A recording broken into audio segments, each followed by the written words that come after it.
Tuhan Yang Maha Esa, saya menyatakan dan berjanji dengan sungguh-sungguh bagi yang beragama Hindu, Om Atta Paramawisesa, saya berjanji. Om Atta Paramawisesa, saya berjanji. Bagi yang beragama Buddha, demi Siang Adi Buddha, saya berjanji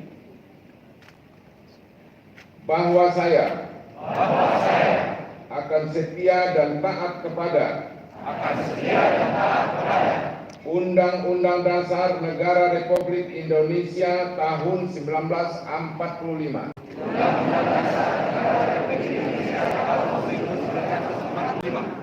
serta akan menjalankan segala peraturan perundang-undangan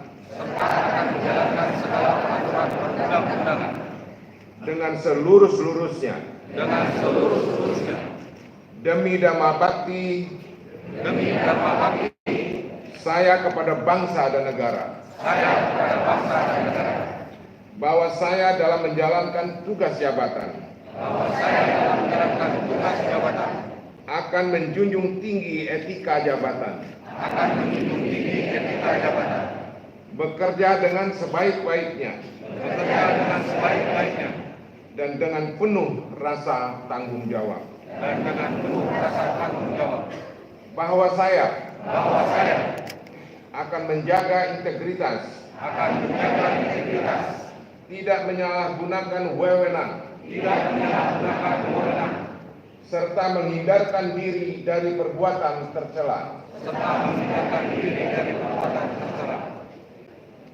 Bagi yang beragama Kristen, kiranya Tuhan menolong saya.